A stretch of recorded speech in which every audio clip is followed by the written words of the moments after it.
Sumainyo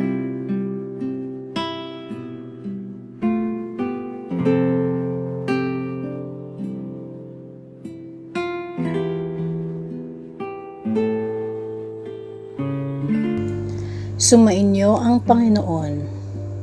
Ang mabuting balita ng Panginoon ayon kay San Lucas.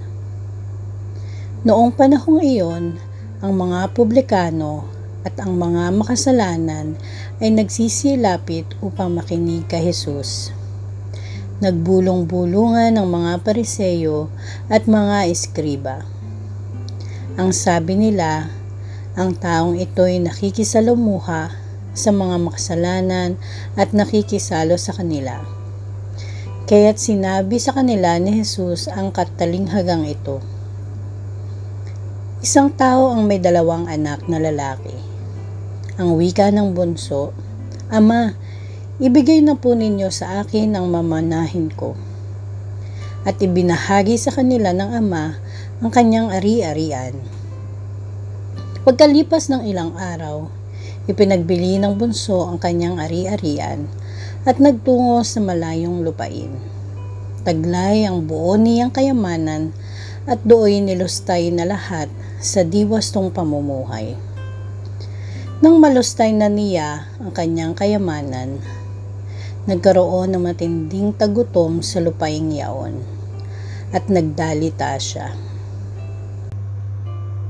Kaya't namasukan siya sa isang mamamayan ng lupain yaon. Siya ay pinapunta nito sa bukid upang mag-alaga ng baboy. Ibig sana niyang punan ang kanyang pagkain kahit sa mga bungang kahoy na ipinapakain sa mga baboy, ngunit walang magbigay sa kanya. Nang mapag-isip-isip niya ang kanyang ginawa, sinabi niya sa sarili, "Ang mga alila ng aking ama ay may sapat na pagkain at lumalabis pa. Samantalang ako'y mamamatay na sa gutom dito. Babalik ako sa kanya at sasabihin ko, 'Ama, nagkasala po ako sa Diyos at sa inyo. Hindi na po ako karapat-dapat na tawagin ninyong anak. Ibilang na lamang ninyo akong isa sa inyong mga alila.' At tumindig siya at pumaroon sa kanyang ama.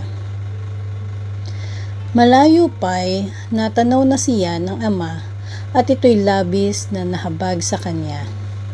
Kaya't patakbo siyang sinalubong, niyakap at hinagkan.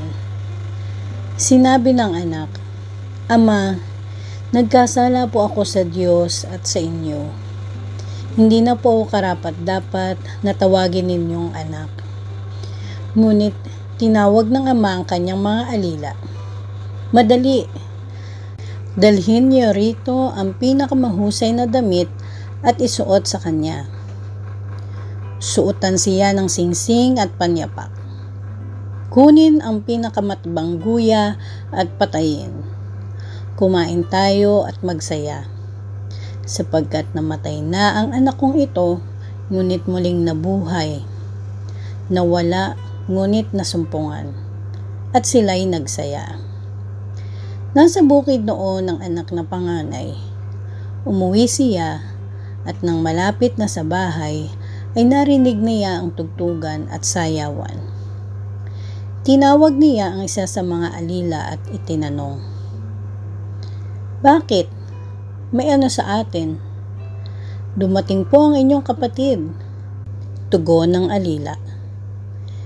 "Ipinapatay ng inyong ama ang pinakamatabang guya, sapagkat nagbalik siyang buhay at walang sakit." Nagalit ang panganay at ayaw nitong pumasok sa bahay. Kaya't lumabas ang kanyang ama at inamo-amo siya. Ngunit sinabi nito, "Pinaglingkuran ko po kayo sa loob ng maraming taon, at kailanmay hindi ko kayo sinuway. Ngunit ni minsay, hindi ninyo ako binigyan ng kahit isang bisirong kambing para magkatuwaan kami ng aking mga kaibigan.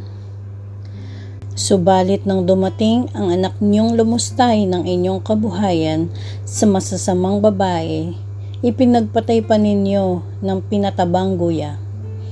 Sumagot ang ama, Anak, lagi kitang kapiling. Ang lahat ng ari-arian ko'y sa iyo. Ngunit dapat tayong magsaya at magalak, sapagkat namatay na ang kapatid mo, ngunit muling nabuhay. Nawala, ngunit nasumpungan. Mga kapatid, ang mabuting balita ng Panginoon.